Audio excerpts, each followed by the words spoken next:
Kelvin, good afternoon, sir. Geoff, how are you? Not too bad, not too bad. Now, I don't want to go right into it, but the topic of technology is something I'm a big fan of. So, just to sort of ease into it, what is one piece of technology, whether Mhm. it's an app, whether it's a piece of product that you can't live without? That I can't live without. I think it's hard not to say the phone. I think it's a little cliche. Hmm. A little bit about myself. I've got two young kids. I don't sit on my desk for very long. The phone is where, you get to sort of look at your calendar and look up things and, play YouTube videos to keep them occupied. I like to think about, what was it like before we had smartphones? And it's so different. It's such a indispensable form of technology now. So, you're telling me that if I go to you, I'll take your phone, I won't give it to you for a week. How would you go? Not well at all. I'm gonna have to sing to the kids more or tell funny jokes. I don't think that will last very long, but you can practically work on the phone now. When you look at some of the phones out there where it's foldable, it can become a tablet. Like people know, and a lot of companies know that the phone is something you can't live without. You Hmm. can't pay for stuff. You can't, hell, I can't use public transport without my phone now, which is crazy. So that means you got rid of your wallet. Pretty much. Now that, especially in New South Wales, you can get your license on your phone. You can now pay for public transport on your phone. I don't walk around with a wallet. Wow. My Mm. only concern was that yesterday I had a Coles voucher. Yeah. And sometimes when you go to supermarkets, they're based on the bottom level. So as Yes. soon as you walk in, right, there's no reception. So Yes. here I am, I'm trying to dig out the Coles voucher from my email, but there's no reception, right? So here I am, I'm holding up the whole line. And I said, you know what, give me a sec. Let me walk outside. Let me bring it up. I'll screenshot it and then I'll come back and pay for it with the voucher. That was my only bugbear. It's funny though. Like you live by the sword, you die by the sword. Like if you depend on something so much and it doesn't work, it just creates so much chaos. But yeah, no, I think with that also comes with the addiction that comes with the phone. Mm. And I think a lot of companies are trying to do more to sort of be aware of that, sort of digital well-being. But I don't know how well that's going. Hmm. It's a tricky one in terms of we want people to buy the latest iPhone, but at the same time, here we are trying to promote sort of being a bit more digitally savvy and move away from it. Can they coexist? And just to throw another spanner into that is there's the Hmm. whole sustainability um, conversation as well, where if you buy an iPhone now, it doesn't even come with a charger because they just assume that you have a charger. So where does it end, right? I think with the floodings in New South Wales and everyone being hyper aware of climate change, and people are now starting to associate their values with the companies they want to buy from or work with. So there's so many components into that. Hmm. I think we're getting to a place where we're being more aware. And to be honest, year on year, the iPhone 12 to the iPhone 13, is there really much of a difference besides a couple of bumps up in the camera? The screen gets like a zero point 0.1 inch bigger. So I think people will stick with their phones for a lot longer. And these phones are getting so ridiculously expensive as well. So it's a Hmm. couple of factors. Well, I don't know, Kelv, like it's got to be new, right? Consumerism here in society, right? Like as long as it's new, people will get it, right? Yeah, I think so. And I think COVID has accelerated Hmm. that behavior in the sense that, I would typically spend a fair bit of money on a holiday or something every year. Instead of that, what do? I would buy more stuff, which has, the companies like Amazon and a lot of the retailers online, they're doing so well because of that.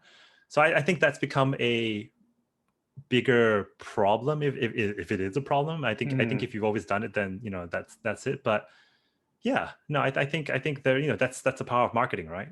Do you think it's a problem? I think so. I think from a sustainability point of view, I think if you can't tell me why that upgrade is going, what is, how it's going to improve your life almost, without spending that additional 1,500 or $2,000, then I think it is a problem. I think when you can't pin it to something that really impacts your life, I think that it becomes a problem. Then you're just spending money for the sake of it. You know, it's funny, Kelvin. I've got an iPhone XS. Yeah. So that was probably about maybe 2018, 2019. Yes. I Yeah. actually got a half price because the retailer was basically trying to offload them to accommodate the next batch of iPhones. Now I've passed my 2-year cycle. Yeah. I'm about maybe 2 years, 3 months.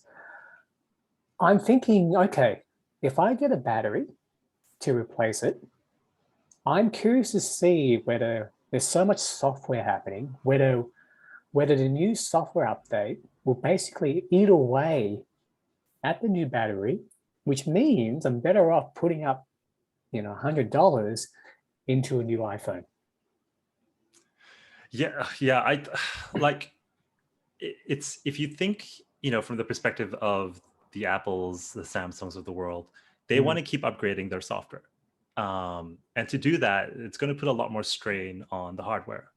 So where do you draw the line of, I want to service customers who have been loyal to me, like Geoff, who's had a 10S, but I also want to move ahead. So which is why they only guarantee updates up to a certain point. But even then, I'm sure you'll notice this as well, like, 3-4 years of updates, your phone is starting to slow down anyway because of the battery and other things. And if you haven't cracked your screen by that point, it's a miracle. Yeah, it's crazy, hey. And obviously I'm very curious in terms of phone technology. Do you think we've reached sort of a crescendo or a peak in terms of what phones they can provide? Like you said, they're very expensive now, but they're very powerful. But do you see it's coming to a bit of an optimal point where if we get technology to a certain level within the phone, it's no longer adding any value? I definitely think so. I mean, I'm not sure if you remember the first iPhone. I think it was 2008, and the buzz and the change it brought. Like, have we come across any piece of technology that has changed the way we work, the way we live, the way we consume information since then?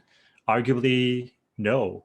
I think everyone was hoping for VR or AR or MR to be that next point of, so that next jump. I wouldn't call it a point of singularity. I think that's way too big for it. But I don't think there has been that yet. And, I think Facebook is trying very hard because it's obviously the market that it has for social networking is saturated. So it's trying to bring people into this second life.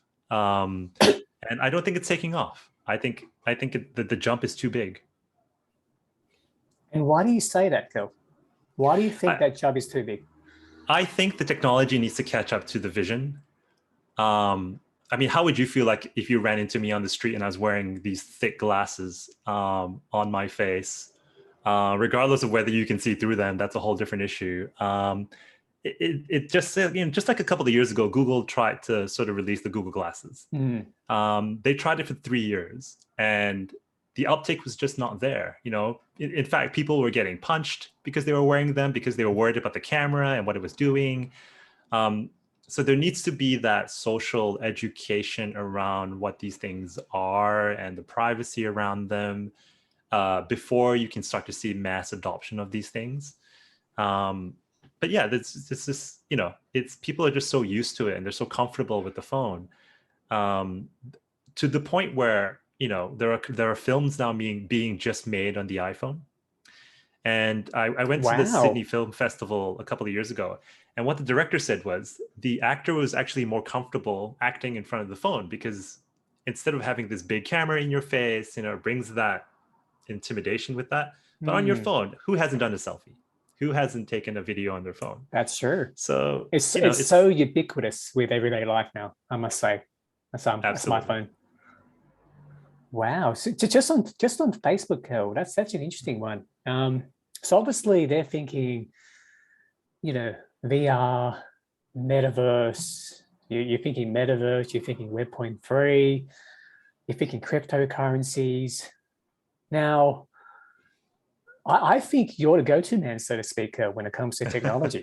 And how do you see that sort of interplay of smartphone, the Oculus, which I believe is quite a big device that Yeah. goes in your head. Dare I say, I think Apple is heading into the space as well. Where is technology taking us, Kel?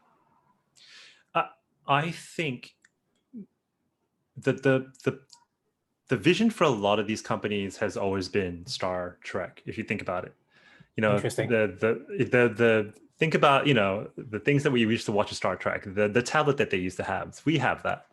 The communication devices that are practically invisible to the eye, where they can tap on the little Star Trek logo and they can chat through some sort of technology where there is no Bluetooth headset. But that's the vision. So I think they want the connection through technology to communicate without it being so invasive. You have to hold the phone. It could be the watch. It could be, the VR headset. It could be the Apple glasses or whatever it might be. But they're almost trying to untether us from the phone because it's so invasive. Like it's there. I think they want to get to a point where it's almost seamless, where you don't feel like you're communicating. Like, if I want to make a call to Geoff, do I really need to pick up my phone? Not really. I can ask Siri. I can ask Alexa. I can ask Google to do that. They want to get there, right? So you're gonna get earbuds that are going to be more and more independent and less reliant on the phone somehow. The watches are now coming with LTE and 5G. So they're almost trying to get rid of the phone. Interesting. To make it more seamless. Great idea, Kev. That makes sense, buddy. So with trying to remove basically the hardware and software from everyday life to make technology more seamless for every day, I think that's a very, very interesting point you raised there, Kel. Yeah, and when you think about kids, I'm not sure where I saw this, but they did a survey amongst kids, and one of the questions was, how much time do you spend offline? And a lot of the kids didn't understand what that meant. They basically said, what do you mean offline? I had to think a bit to see what you were talking about. Yeah, so the question was quite poorly worded, right? It's basically, how much time do you spend on the internet? But to the kids that grew up with the internet, there is no such thing.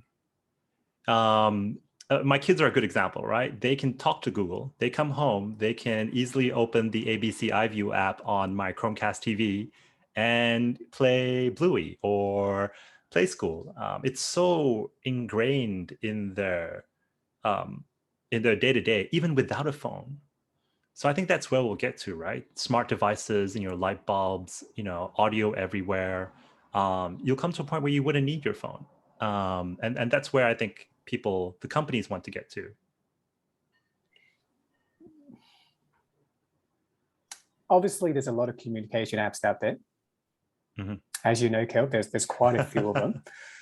Yeah.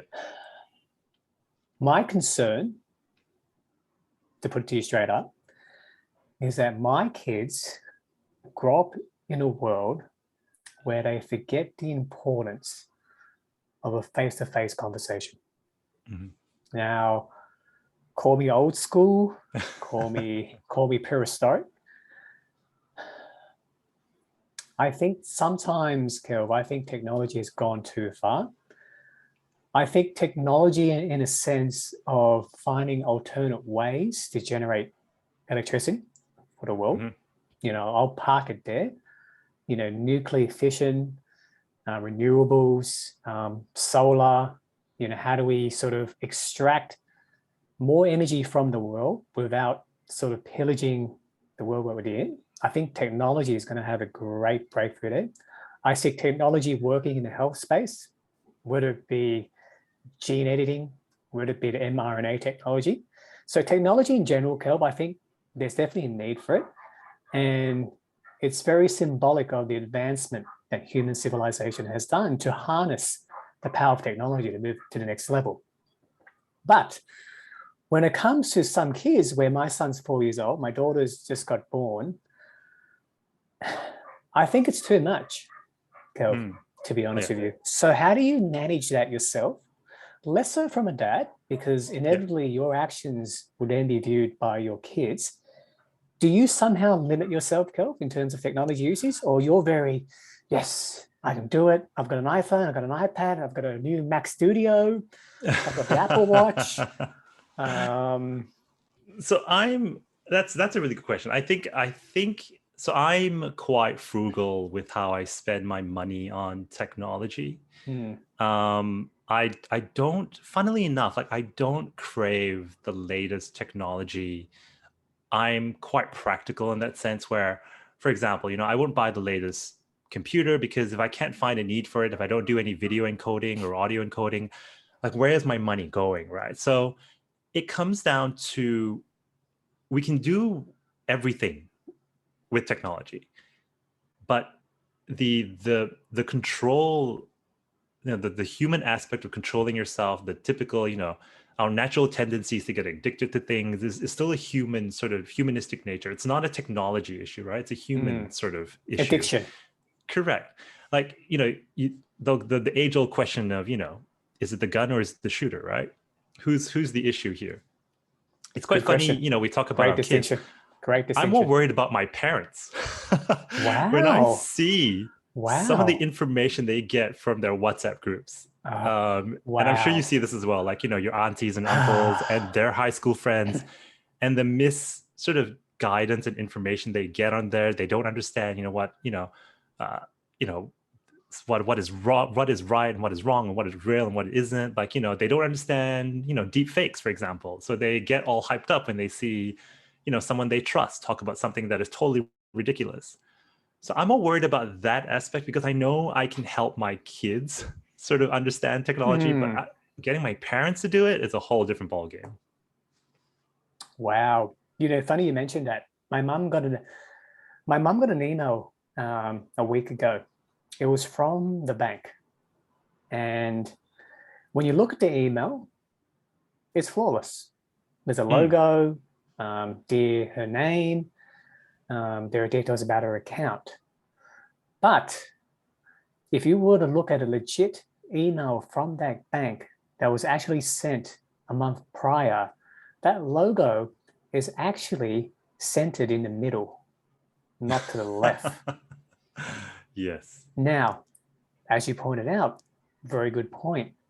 How do you even teach that to someone who's 70 years old, loves the iPad, constantly getting notifications from her groups that this happened, that happened, that happened? That's a hard one. Yeah, I used to work for CBA in their digital team, and it was very concerning that we saw a lot of repeat scams on typically the elderly people. So a lot of love scams, for example, some lady in Russia or something, is asking for money, and they do it every year. So it's hard to teach, but I think technology has a responsibility for people who aren't aware of these things, and we're going to have to do better in helping shut these things down as soon as possible and educating them slowly. Telling them simple things like, if someone calls you asking you for any personal information, ask them for a phone number to call back onto, or find the actual, bank phone number and call that back. Like, don't give anyone this information. Sort of do that, call them back. So there are simple steps you can take to prevent issues like this. If you get an email that you're not sure of, call the bank, call the credit card company. It's painful and most people won't do it, but there's only that much technology can do to try and fix a lot of the issues. It still comes back to actually taking care of yourself. Self-discipline. Yeah. So you're saying, Kelv, that it's very much on the responsibility of the shooter. Very much. Interesting. I think about the last 10 phone calls I've gotten. I think 8 were spam calls. Oh, crazy, Um, crazy. it's nuts. And I almost tell my parents not to pick up any phone calls they don't recognize anymore because, most of them aren't real anymore.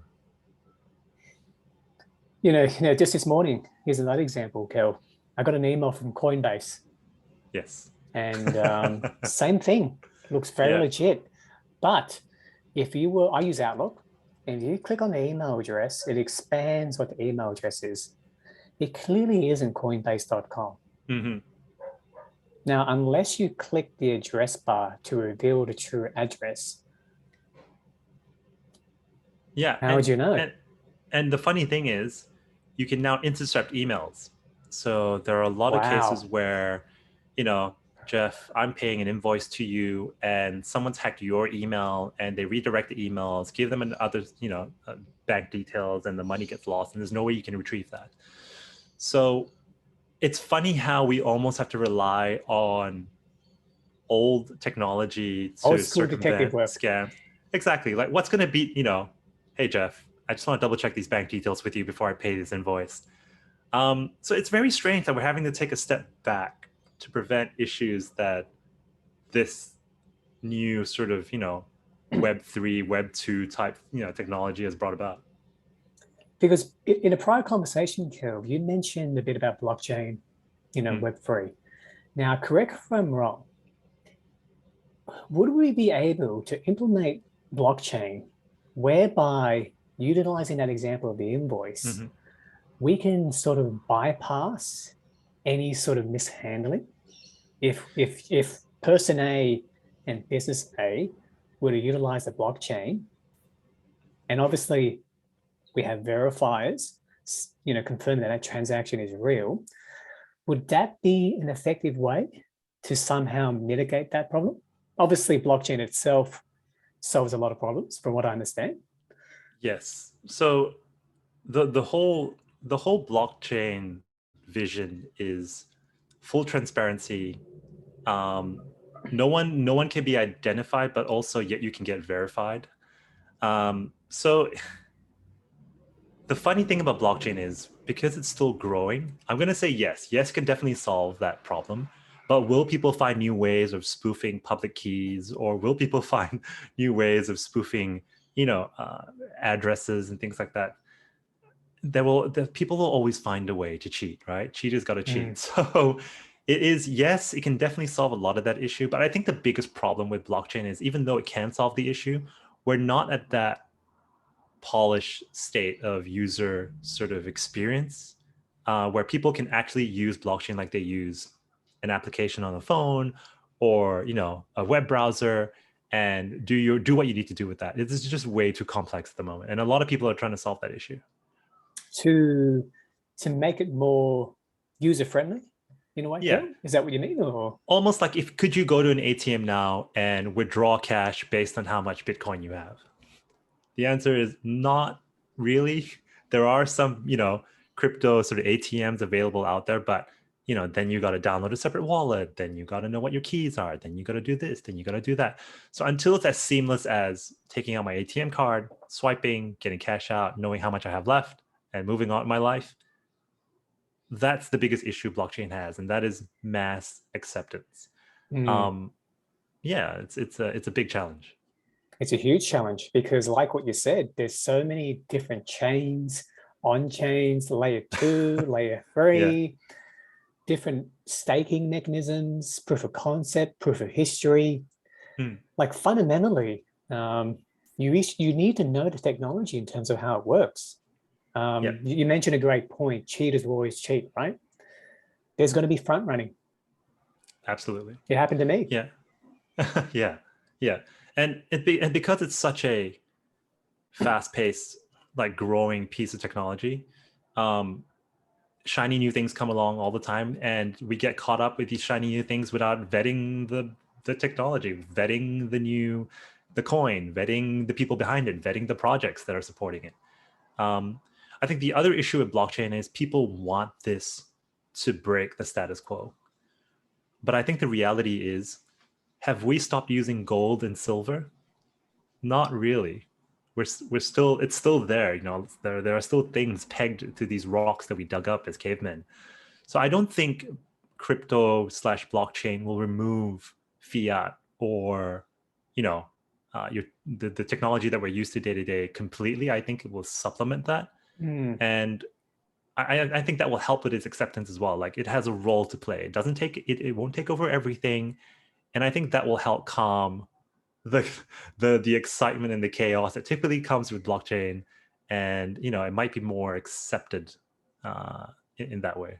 Interesting, interesting. Have you personally invested, whether it be time, obviously finances, into crypto, or are you still a bit weary of sort of the whole, Wild West mentality, for So lack of a better term? I actually worked for Consensus about 3 years ago. Hmm. And for people who don't know, Consensus is the company that arguably created Ethereum.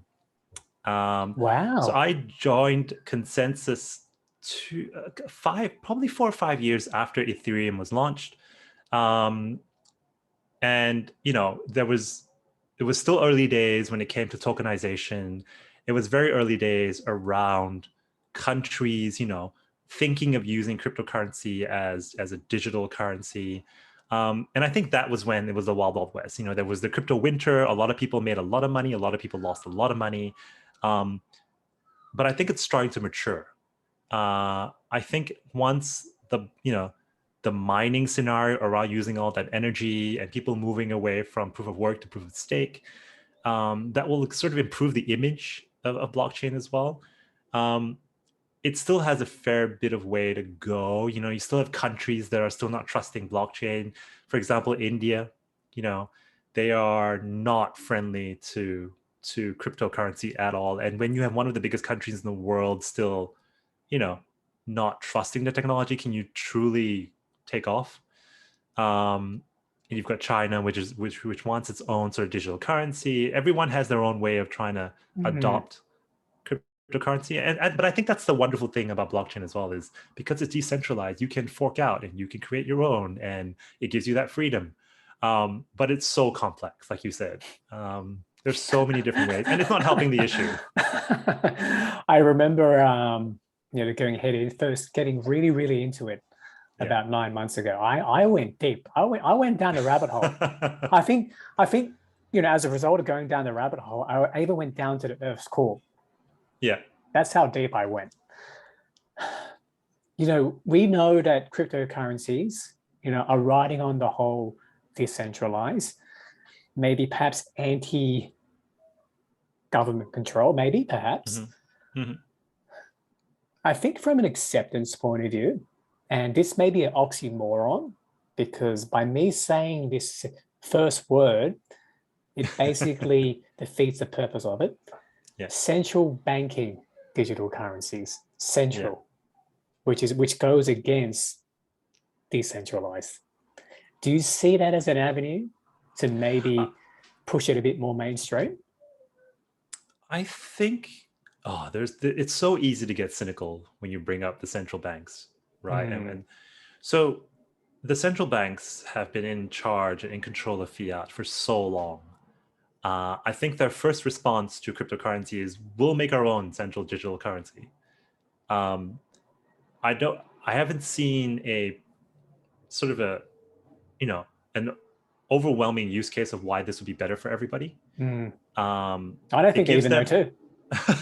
I know, I think they're just doing it for, like it's sort of, that defensive mechanism, right? They're just trying to defend what they've known their whole existence. And understandable. Um, yeah, and it's fine. I think it'll be a step forward, but I don't think it will.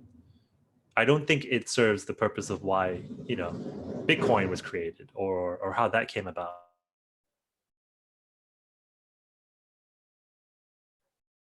Digital currency will Mm, really change things. interesting. And just for the people out there, Kelvin, what is the difference between Web 1, Web 2, and Web 3? Yeah, I like to use my own experience to Okay. describe this, and think about my first sort of experience with the internet. And it might be showing my age. The No first judgments. my my first my first dabble into the internet was dialing into bulletin board services. And so Web 1 is considered the reading part of the web, where you would log into something or set up a blog or set up a web page and just read about stuff. There was no way for you to really effectively write something on the internet. You mean That interact or? Yeah, I think both. I think that's where, when Web 2 came along, that was where your social networks came along. You could like things, you could interact with things, you could easily put out a post. We used to write long 500, 600 blog posts. Now it's 10-second videos on TikTok. So Hey, I think tweets. Everyone's tweeting now. Don't about blogs now, kid. Go. exactly right. So Web3 is about owning the internet. Interesting. I think that's the addition onto that. So if I were to put out a piece of art tomorrow and someone takes it and does something with it, there is no control over that. And I think that's one of the things that blockchain was trying to resolve is if you could tokenize these things and give it a key in the database where it can't be changed.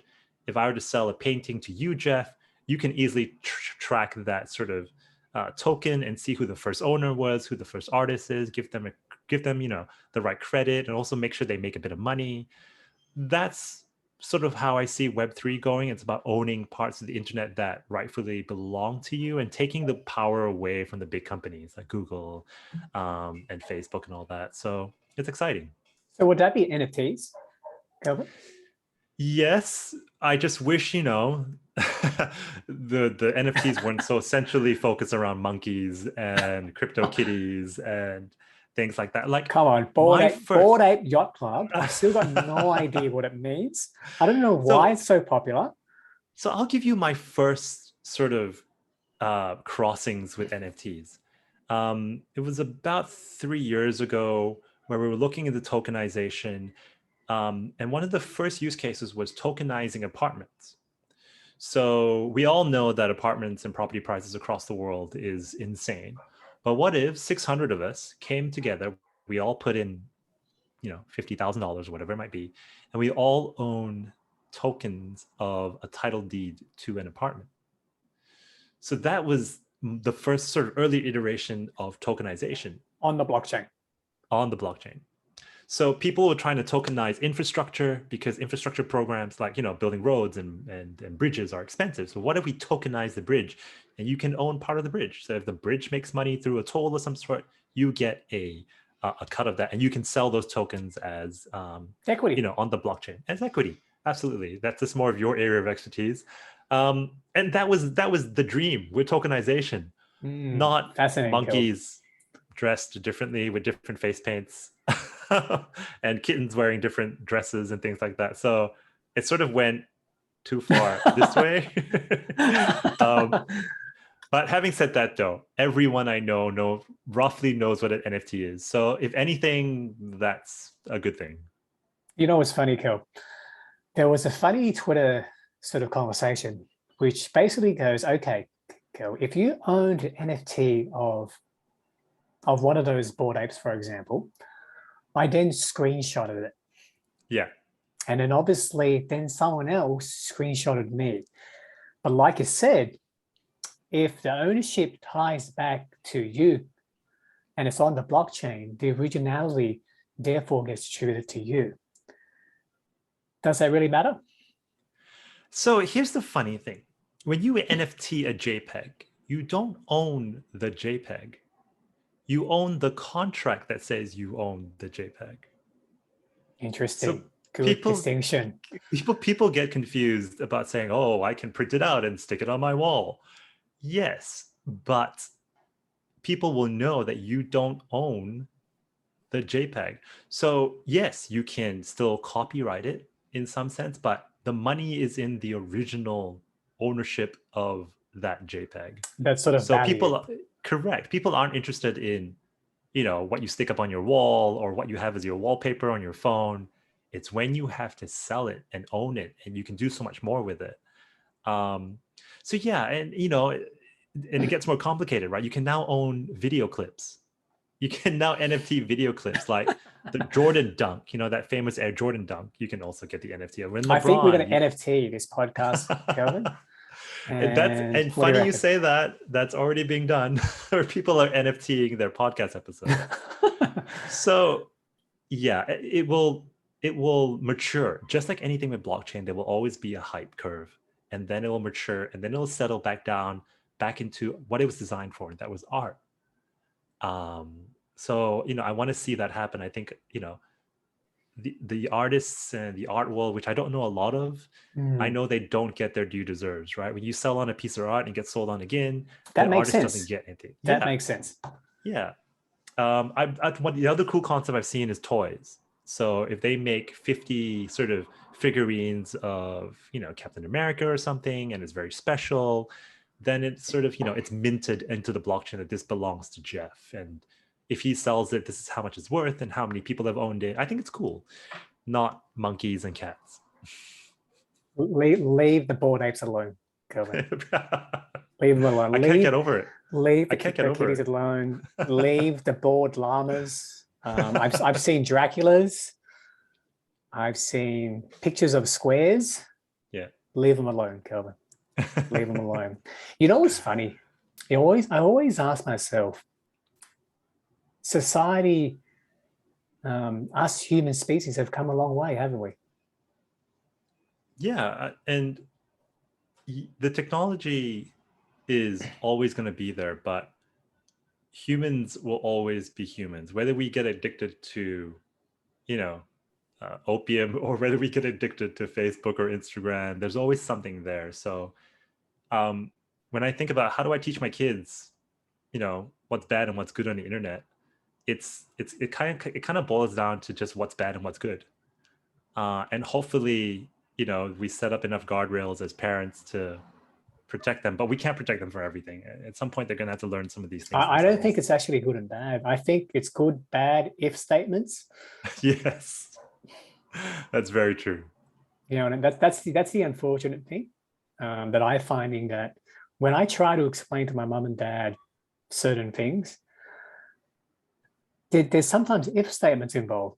If there's a logo on the left, you go no. If there's a logo in the middle, okay. Yeah. Now you call bank X, you verify. Yes, it's a lot of work. It is. And the good news is there's always the good sides of technology, right? There's a lot of companies coming up that are focusing on financial well-being. And there's a lot of non-for-profits that are teaching kids about the internet and what's safe and what's not. So, it's not all bad. No. It's not all bad. And in terms of your technology expertise, Kelvin, is it very much consumer tech, so to speak, or do you find technology in general quite fascinating? Obviously, I mentioned nuclear efficient energy, renewables. Where does that sort of interest lie for you? It's quite funny, right? So when I came out of high school, I was like, oh, I'm going to do something technical. Oh, I'm going to be an engineer. Oh, computer science or something. And I did computer science for a year and I went, what the hell have I done? And then I realized I like explaining it to people. I like telling stories about it. I like writing articles about it. I like talking about it. And over the years of, having the fortunate sort of career of working with very smart engineers, there are people who are absolutely designed and built to engineer technology.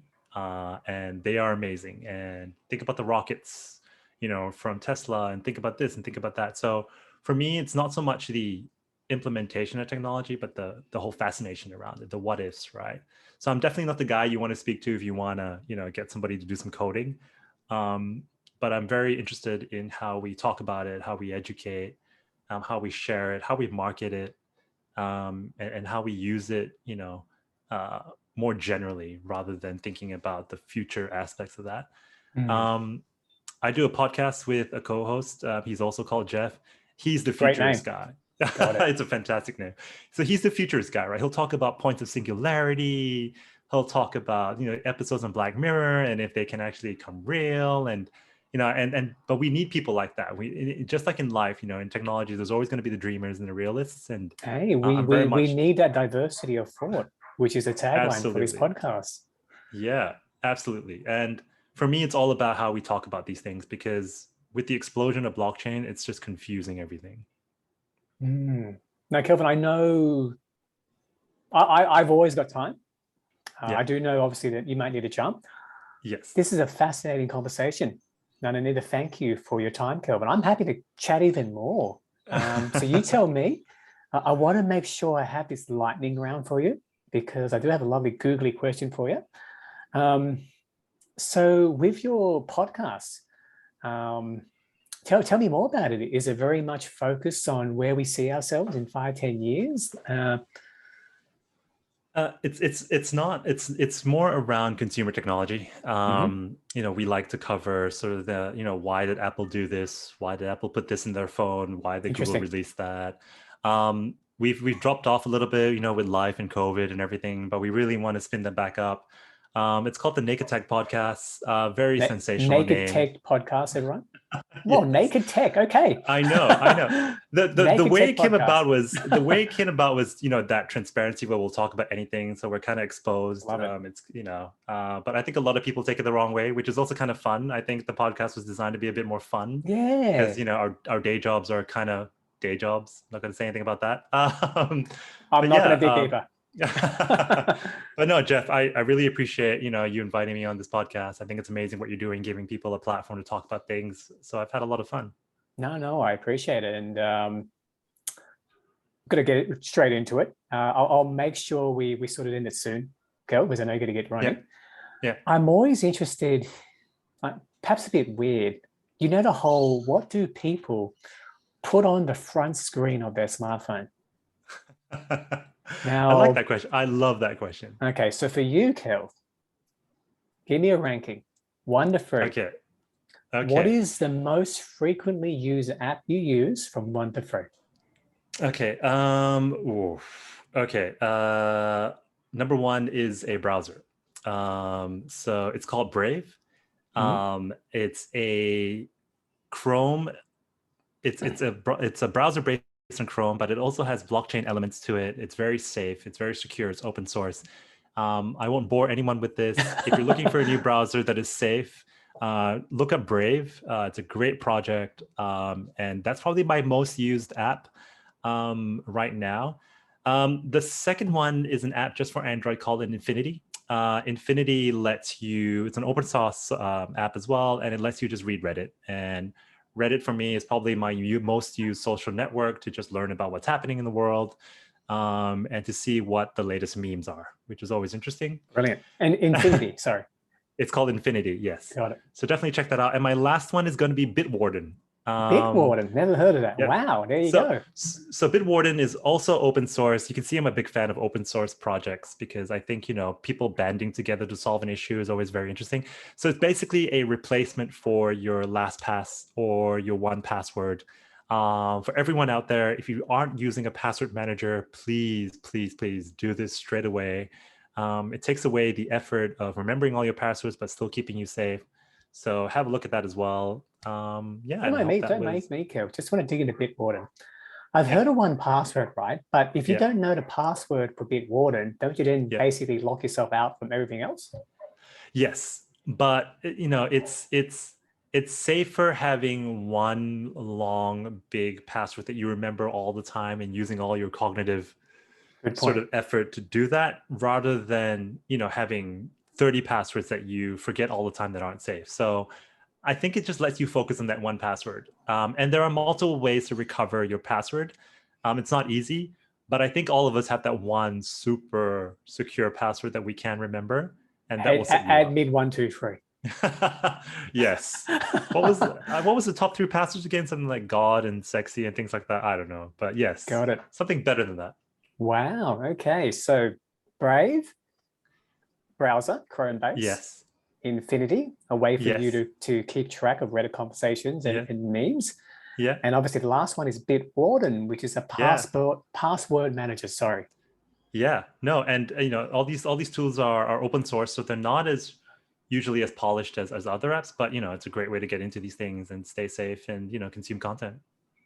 Fantastic, Kelv, any final remarks? It's been a lovely conversation. I think we've got to do part 2 again. No, definitely. I want to find more time to do part 2. We can go into so many things. There's so much, just in blockchain alone. Hopefully my blockchain knowledge was up to your standard, Kelvin. No, definitely. I think you bring such a sort of you've got a strong financial background, and that's always, such a big part of blockchain. And I think that will be super insightful as well. So happy to come back on. Yeah. So Kelv, based upon your expertise, just one final question. Hmm. What do you suggest people should do to stay disciplined about their use of consumer technology? Yeah, I think treat it like anything else. You know, I think a lot of us are very well aware of our, you know, how much we consume in terms of food, you know, how often we exercise. This is just like that. This shouldn't be any different to it. Set aside time for, you know, how long you're spending on your phone. Check out the digital well-being features of your phone. Both Android and Apple have it. Limit to how much, you know, time you spend on Instagram and, you know, apps where you kind of kill time. And What are you really talking be about? mindful. Everything's productive. Exactly. And you know, I think we know. I'm a horrible, like I waste so much time on the phone before I go to bed. It's so bad. But just be aware of that. And use the tools Self-awareness. available to you. Yeah. Love it. So Kelvin, pleasure. Thank you for your time. I know this topic of technology and where it's heading, where we are, where it's moving to, it can be very contentious. I would love to have you and Geoff appear next time. And Kelvin, it's a pleasure. I'll chat to you soon. No, thank you very much. Thanks, Geoff.